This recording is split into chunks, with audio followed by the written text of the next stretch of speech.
This episode of the Bonsai Network podcast is brought to you by Eisei-en Bonsai. Eisei-en is a full-service bonsai nursery located just outside of Nashville, Tennessee. To schedule a visit to Eisei-en, head over to www.eisei-en.com. That's www.eisei-en.com.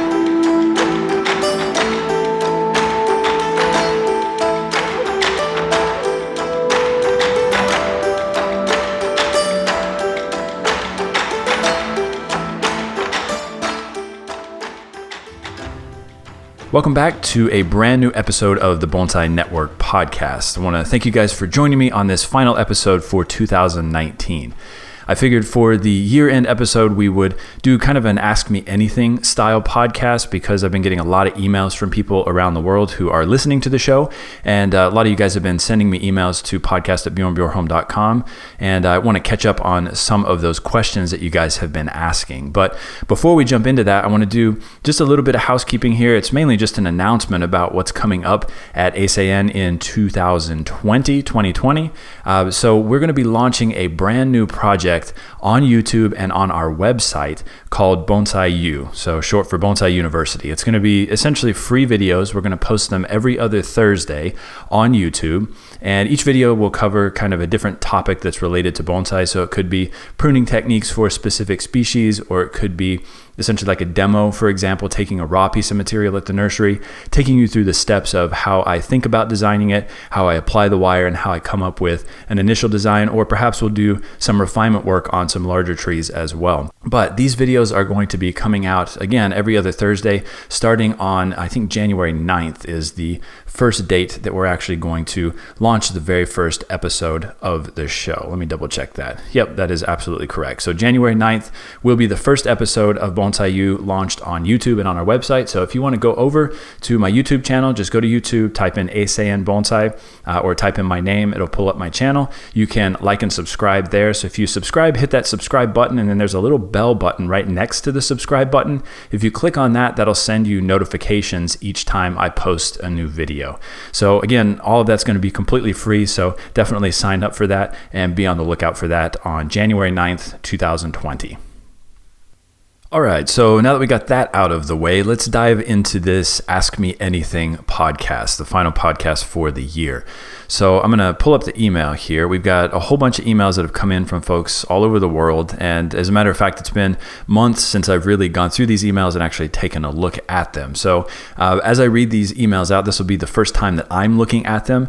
So it should be interesting, and I'm curious to see what people have been asking. So the first question comes from somebody named Chris. It looks like Chris Kaz is the name. This email actually came in a very long time ago. I just hadn't had time to get around to answering it. So I'm going to read this out for you here. It's a little bit long, but I think it's necessary for context. So Chris's question is, you have discussed in 2 podcasts now the long-term approach of the Japanese, and this has really interested me, specifically in the approach to the growing of deciduous trees without scars, etc. Being on the U.S. East Coast, I love deciduous and find it difficult to get good material. So I've resorted to growing my own in the typical method in the ground with trunk chops, etc. Now that I'm starting to harvest some of them, I hate the large scars and am looking to do things differently. Can you elaborate on the Japanese approach to deciduous growing? Are the trees simply grown as bonsai their entire life with some nuanced differences for growth of the initial branch structure, for example? Okay, so to answer your question, a few episodes back, actually probably within the first maybe 3 or 4 episodes of the podcast when we launched it back in 2018, I talked a lot about growing deciduous material. And in Japan, when you're dealing with trees that are smooth barked, so for example, Japanese maple, Stewardia, sometimes even hornbeam, trident maple, for example, as well, the main goal tends to be to try to develop, obviously, a nice soft ramification on the tree, but to try to develop some form of taper with very little scarring on the trunk. So when you plant trees in the ground, of course, you get fat trunks very quickly, but then you have to correct for inverse taper or no taper by chopping them back, dropping them back down to a proper height, and and then regrowing a new leader. So there are ways to do that to make sure that you don't have massive scars on the trunk, and it all sort of depends on the species that you're working with as to how large of a wound will actually heal over. So for example, if you're working with Chinese quince, Pseudocydonia sinensis, which is one of my favorite species to work with, the issue with that species is that the bark or the tissue doesn't really callus over very well. It's a very, very hard wood, which is why it's quite often used for bonsai display stands, because it's so hard and because it's a very beautiful wood. But if you make a massive scar, say 2.5 to 3 inches in diameter or larger, it's going to be very, very difficult to get that to heal over. Now, it is possible.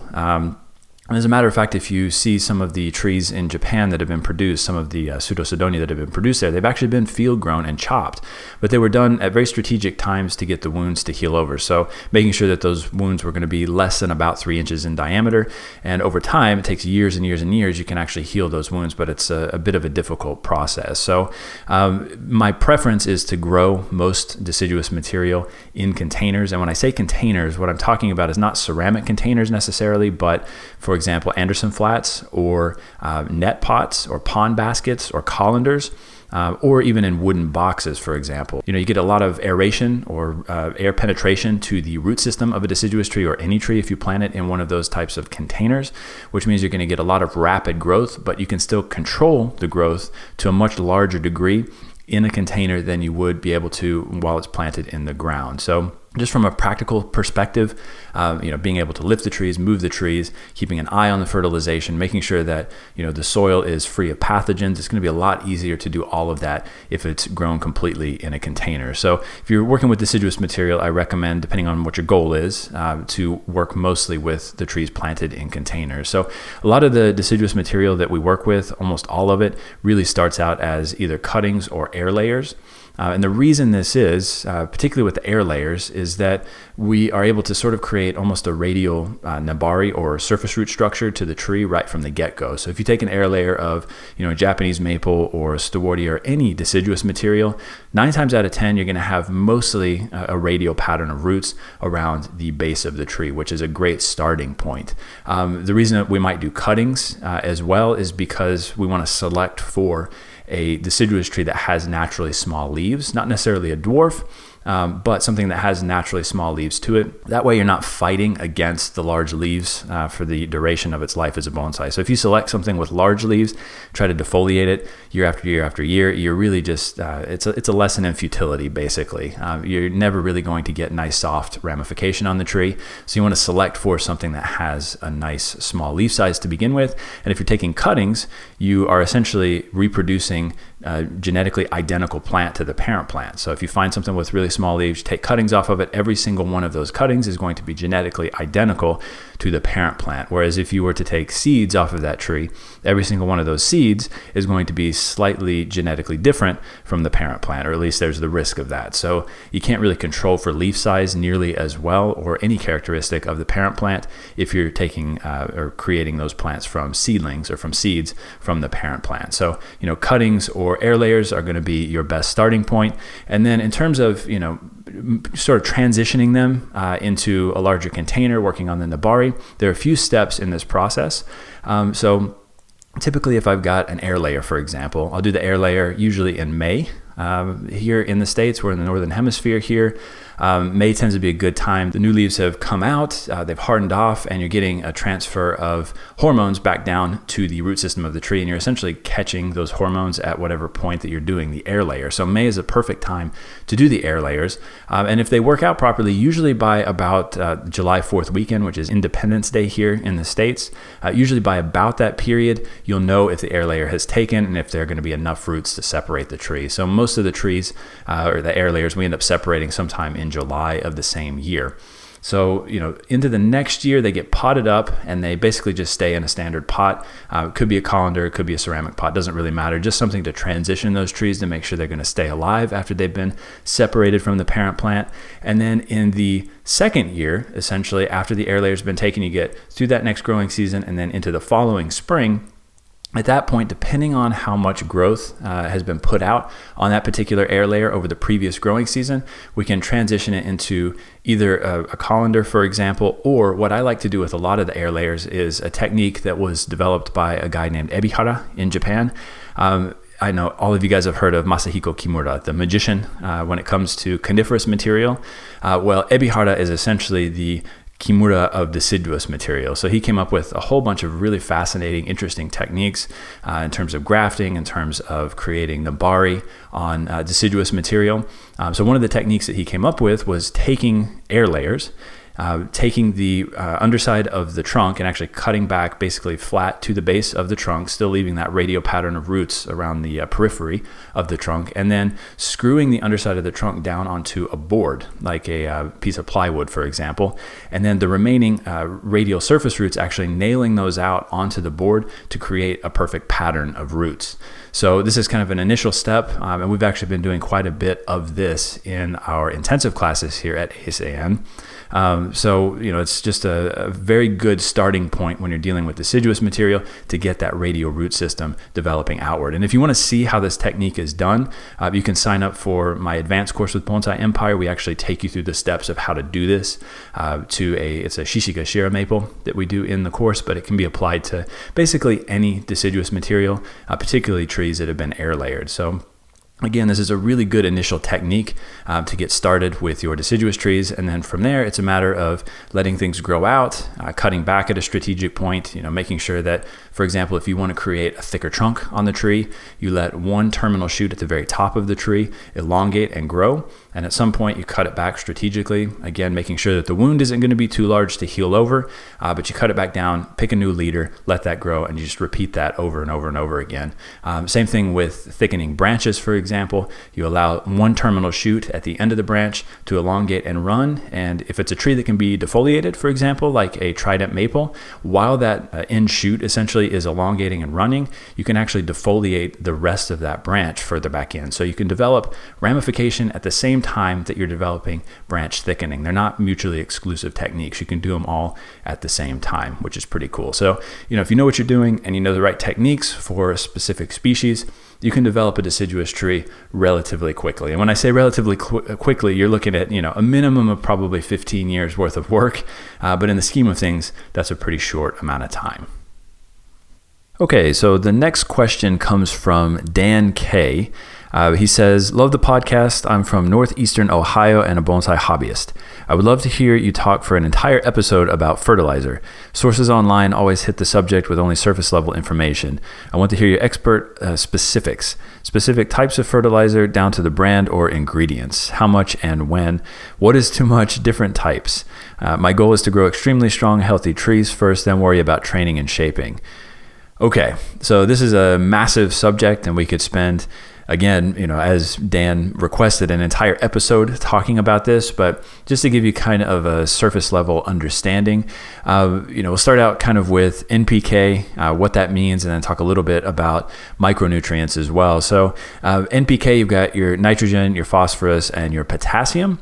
So when you buy fertilizer, whether it's organic or synthetic fertilizer, it's going to have an NPK listed on it. This is going to be those three numbers like 10-10-10. So each of those numbers corresponds with nitrogen first, phosphorus second, and potassium third. So nitrogen, basically the function of nitrogen is to elongate internodes and create larger leaves on the tree. So for example, if you're working with deciduous material in the spring, since we were just talking about deciduous material, I figure we'll sort of keep that theme here. If you're working with deciduous material in the spring, well, the goal with deciduous material is to try to create tight internodes and very, very small leaves. So if you're using a fertilizer with a high nitrogen value in the spring, right as that new growth is emerging, all you're going to do is create elongated internodes and massive leaves. So you've defeated the whole purpose of selecting for a small leaf size to begin with. So, I don't know if you guys have heard this idea that in the fall, you should be using like a 0-10-10, so a 0 nitrogen fertilizer, but 10 value for phosphorus and 10 value for potassium.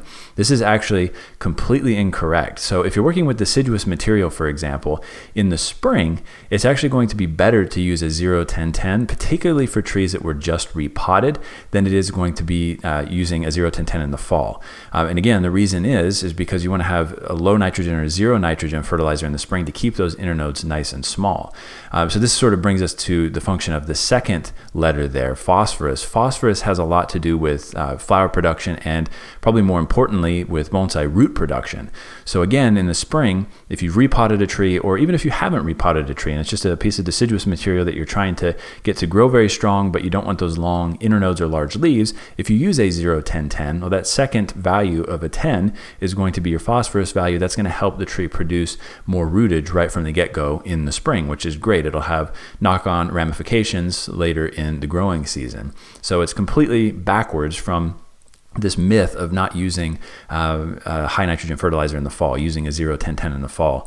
I think the reason that that myth sort of came about was because in the fall, we're trying to get the trees to go dormant, and you don't want a massive flush of growth right before the end of the growing season, right before trees go dormant, because it won't have enough time to harden off before the cold temperatures come. So you're going to end up getting dieback at the end of branches with that new growth that's come out. Well, if you're dealing with deciduous material, again, we'll stick with this theme. If you're dealing with deciduous trees in the fall, nitrogen actually doesn't cause or induce bud break in the fall, meaning that the new buds that have formed during the course of the growing season, usually they form like late July through early September, somewhere in that range. So those new buds that have formed during that period are going to stay closed and stay dormant, regardless of whether you use a 10-10-10 or a 0-10-10. The only thing that induces the growth in the fall to flush out on a deciduous tree is pruning. So if you were to prune a tree in September or October, those dormant buds are going to activate for hormonal reasons, actually the same reasons that we talked about a couple of episodes back with regards to hedge pruning. So the interaction of auxin and cytokinin is going to cause those dormant buds to flush out and elongate in the fall. At that point, it's a terrible idea to use a 10-10-10 fertilizer, for example. So sticking with the 0-10-10 would be a good idea. But if you're applying the proper techniques to begin with, you shouldn't be pruning your deciduous trees in the fall anyway. You should be allowing them to go dormant. Once they go dormant, then you can do a silhouette refinement in really any time during the winter on your deciduous material. So if you're doing things properly, you shouldn't be inducing another flush of growth in the fall anyway, because you're not pruning. So keep that in mind. And then the final letter in the NPK is the potassium. It's essentially just a catch-all that helps trees look healthy, basically. So the main two numbers really that you should be worried about are mostly the nitrogen and the phosphorus. And then in addition to that, you have other things called micronutrients. So the NPK are what are called macronutrients. The micronutrients are things like molybdenum, zinc, copper, iron, things like that. There's about a dozen of them that are important to plants. And a lack of or deficiency in any of the micronutrients is going to manifest itself in necrosis or chlorosis of the leaves, so kind of a yellowing of the leaves. Sometimes it starts from the exterior of the leaf and works back in. Sometimes it starts from the interior of the leaf, works back out. Or sometimes it'll look generally yellow with kind of green veiny like appearance to it, basically. That's going to be chlorosis, so that's going to be a lack of micronutrients typically. So you can supplement with micronutrients. There are a whole lot of products out there. As a matter of fact, the marijuana industry is one of the best sort of starting points. There's a lot of research that's going on in the marijuana industry around proper fertilization.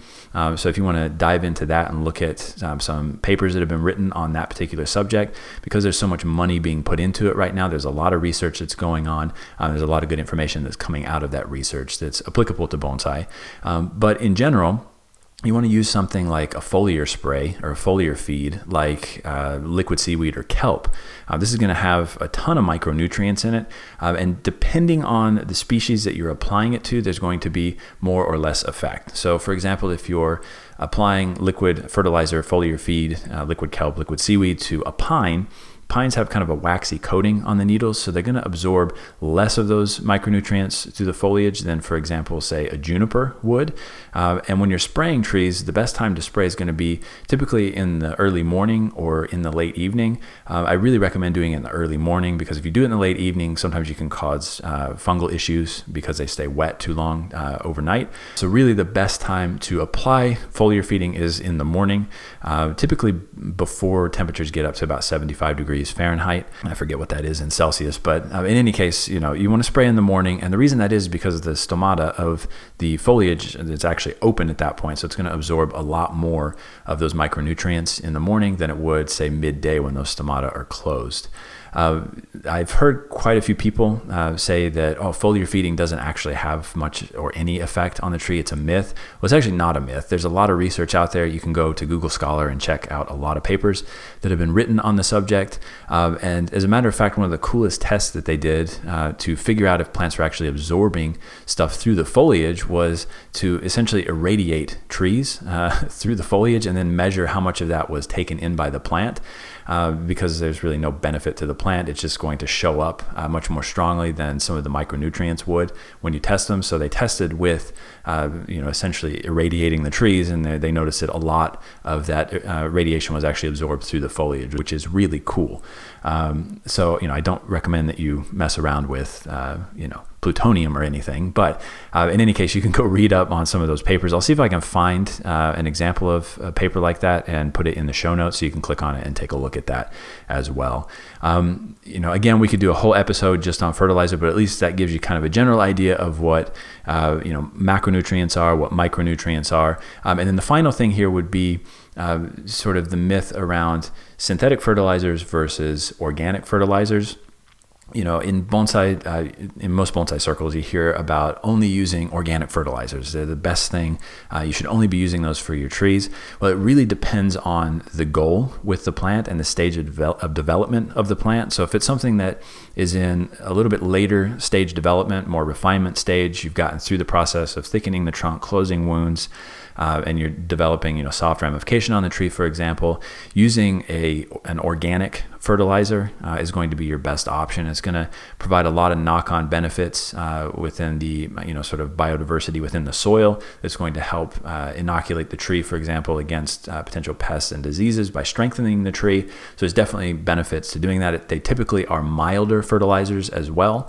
If you're using organic fertilizers, usually that nitrogen value is at 10 or below for the most part. Most organic fertilizers are going to be like a 7.53 or a 6.44, something along those lines. So pretty mild. So you don't really have to worry about salt burn as a result of over-fertilization. So organics are great. But if you're developing something, from the get-go, like a cutting or an air layer, and you really want to pump up the size of the trunk for a few years, maybe 2, 3, 4 years, while you're developing that aspect of the tree, applying a much higher nitrogen, heavier fertilizer, synthetic fertilizer, is actually not necessarily a bad thing. As a matter of fact, here I use Osmocote for a lot of the trees that we're developing that are in early stages of development, whether that be coniferous material or deciduous material or broadleaf evergreen material. And then at some point, I'll transition the fertilizer over to organic fertilizer, something that's a little bit softer, again, depending on the particular stage of development of the tree. All right, the next question comes from Cameron Marshall in New York City. He says, "Dude, it's so hard to keep trees alive in NYC. You either have south-facing balconies that may as well be on the surface of the sun, or north-facing balconies that never get direct light. Oh, and we have nightly temperatures to 0 degrees Fahrenheit for like a week last year. Any advice on trees that can take it in the big city in containers or on balconies?" So I actually go up to Manhattan usually twice a year to work with a client up there. And that particular client has a penthouse. And on top of the penthouse, there's an area where he actually keeps his bonsai. It's a really cool view from up there. You can see, Times Square. You can see the Empire State Building. It's just a really awesome setup. But up on that roof, the only trees that he's really been able to, keep alive and keep healthy up there have been mostly coniferous material.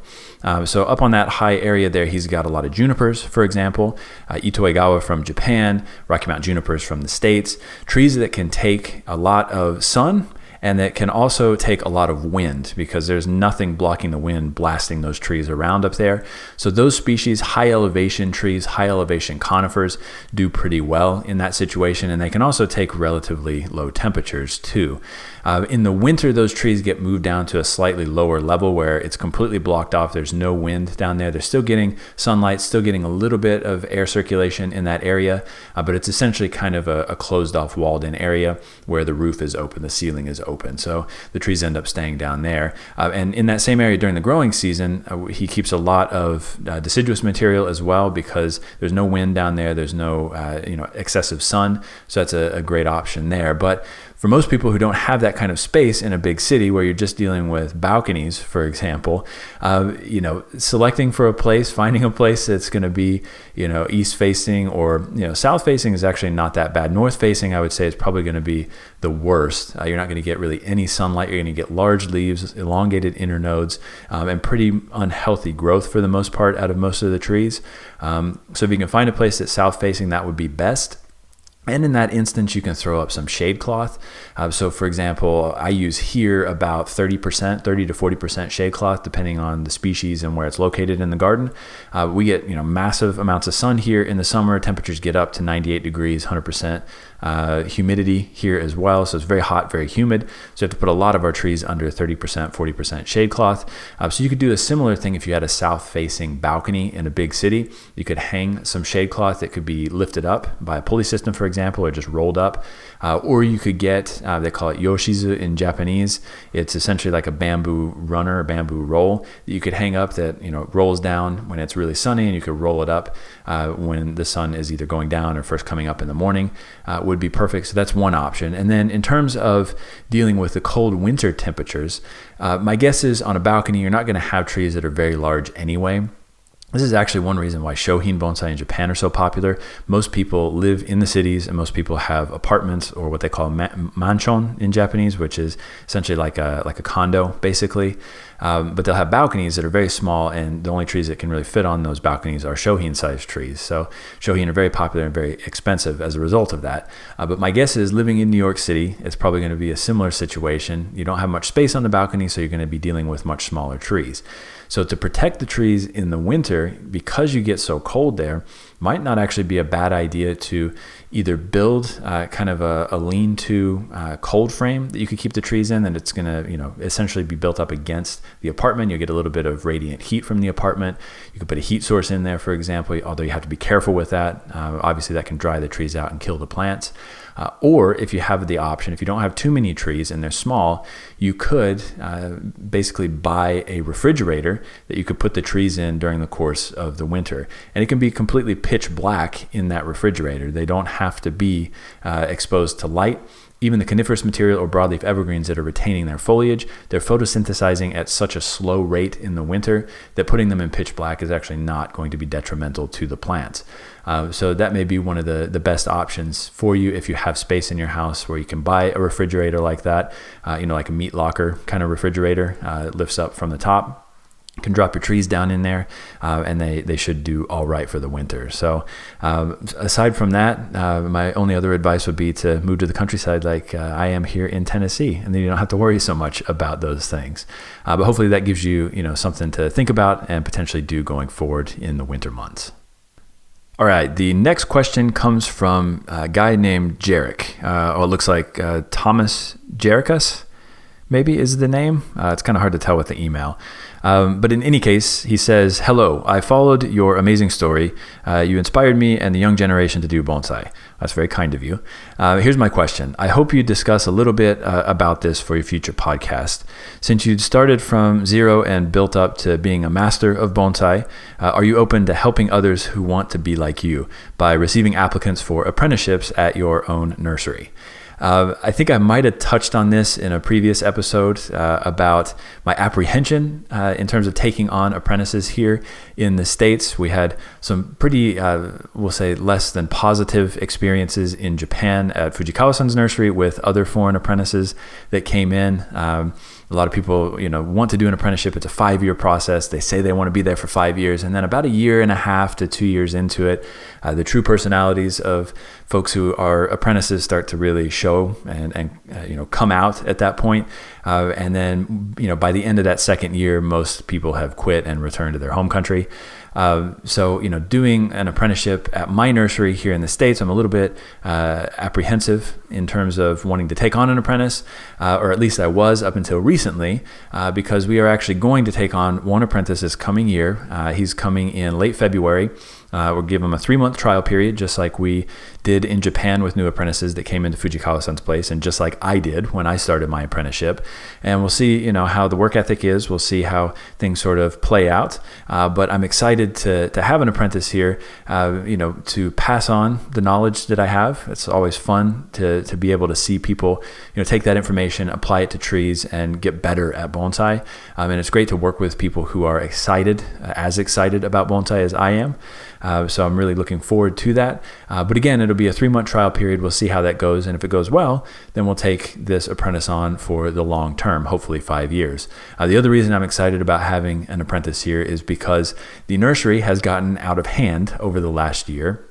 We opened the nursery on September 1st, 2018, so about 1 year and 3-4 months ago, something like that. And over the course of that first year, it got completely out of control. I kept expanding the nursery. We ended up tripling the size of it from the initial size when we opened on September 1st, 2018. So it's way bigger, way more trees, and I'm doing everything myself. Although I can't really say that. My wife helps me out quite a bit. So when I was traveling this last year, she would go out and water the trees for me, of course, for a fee. But, she did a good job, and it was worth paying her for that. But in any case, it's gotten a little bit ridiculous. There are too many trees here, too much work.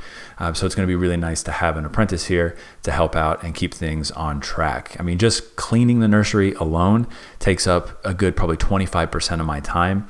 I want it, to look really nice here when people come in, when students come in. I want it to feel clean and feel like it's being kept up. And it's very difficult for me to do that and make trees and make a podcast and do this new video series that we're putting out this coming year. So I'm really excited to have an apprentice coming in. So if that works out, we may end up taking on other apprentices, or we may end up doing a long-term program here at Eisei-en, similar to what we did at Fujikawa-san's nursery in Japan, where we would take on people from overseas for anywhere from 2 weeks to 2 months. We'll likely probably start doing something like that here at Eisei-en, maybe not in 2020, but perhaps in 2021. So definitely be on the lookout for that. All right, the next question comes from Thomas Wieland from Germany. This is a pretty interesting question here. He says, on the Bonsai Empire website, it says that like any other living plant, bonsai trees can be infected by any kind of pest or disease.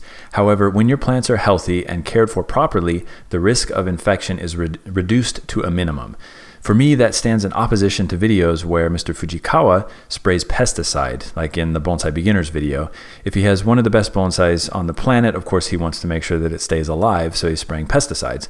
How much is the impact, or what is the impact on the plant, i.e. a black pine with, for example, spider mites on it? How do you deal with this sort of conflict of interest?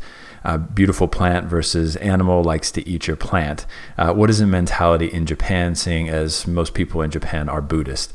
So this is a very interesting question. So I get your point, talking about what you saw on the Bonsai Empire website here, but this is actually a true statement. So if plants are healthy, we talked about applying proper fertilizer earlier in this podcast. If you're applying proper fertilizer, if you're promoting, for example, mycorrhizal relationships in the soil, those things are going to help inoculate the plants naturally against certain pests and diseases. So for example, if you have a black pine that has a lot of mycorrhiza in the soil, this can be done by adding mycorrhiza or adding clippings of roots from another tree, another black pine that has mycorrhiza, to the current tree that you have. When you repot that tree, it'll repopulate that mycorrhiza, as long as it's the same species that has evolved an evolutionary sort of mutually beneficial relationship, symbiotic relationship with black pine, for example. But in any case, if you're promoting that mycorrhizal relationship in the soil of a black pine, that mycorrhiza actually excretes an enzyme that's toxic to nematodes. So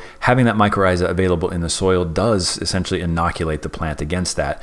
Additionally, with black pines, mycorrhiza will actually actually excrete an enzyme that helps wick away sodium. This is why black pines grow so well along the coastlines. They've developed this symbiotic relationship with the mycorrhiza, and all of that sodium-infused water or salt water basically gets wicked away, and the tree is able to just absorb the H2O rather than the sodium, which could be detrimental to the health of the plant.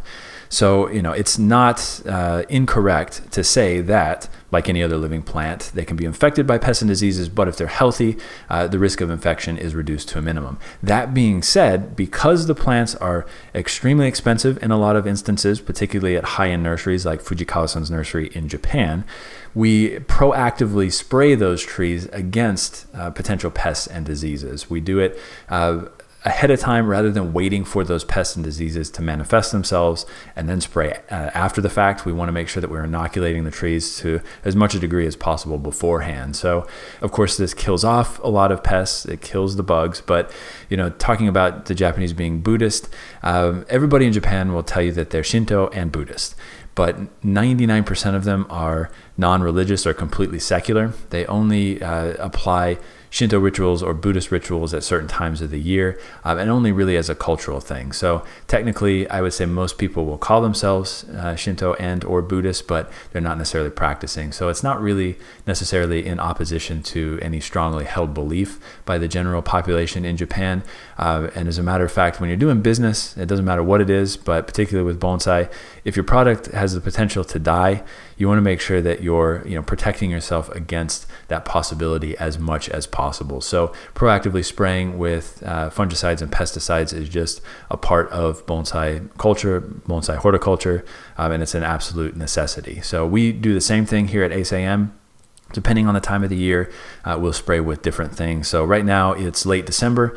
We just sprayed everything with an application of lime sulfur, which is a really good sort of catch-all for most pests and diseases over the course of the winter. And then by the time you come out in spring, most of that sort of white residue that's created on the plants by spraying the lime sulfur will have essentially kind of washed away over the winter months. But the plants are basically inoculated as they start opening up and flushing out with new growth in the spring. So for example, as the new growth is coming out in the spring and trees are taking up a lot of water, we'll throw on something like imidacloprid, which is a systemic that essentially inoculates the trees against boring insects, which is a great thing. And then we'll transition over to something like malathion, which is going to take care of most of your mites and other pests like that. It's actually a good catch-all as well. We spray that essentially through the entire growing season, and then we mix that in with fungicides, for example, like Cleary's 3336 or Infuse, and all of those things added together basically inoculate the plants against any potential diseases arising. So this last year, in our first year of business, we didn't have really any issues with plants dying due to disease or pests. So, it's basically just a balance of business and, if you are a Buddhist, having to either live with that cognitive dissonance or, as is the case in Japan with most bonsai professionals and most people in general, being Buddhist and Shinto or Shinto in name only and not really in practice seems to be the more common thing. All right, so that's going to do it for this final episode of 2019 of the Bonsai Network podcast. I want to thank you guys once again for checking out this episode. And if you want your questions answered in a future episode of the podcast, make sure to send those questions to podcast@bjornbjorholm.com. And hopefully we'll be doing a couple more AMAs next year on future episodes. Make sure again also to go over to our YouTube channel and like and subscribe there. Click on that notification bell so that you get new notifications when we put out new videos with our upcoming new YouTube series, Bonsai U, starting on January 9th. Until the next episode, take care. Hope you guys have a wonderful and happy new year, and we'll see you in 2020. Thank you for checking out this episode of the Bonsai Network podcast. To have your questions answered in a future episode, please send them to podcast@bjornbjorholm.com. That's podcast@bjornbjorholm.com.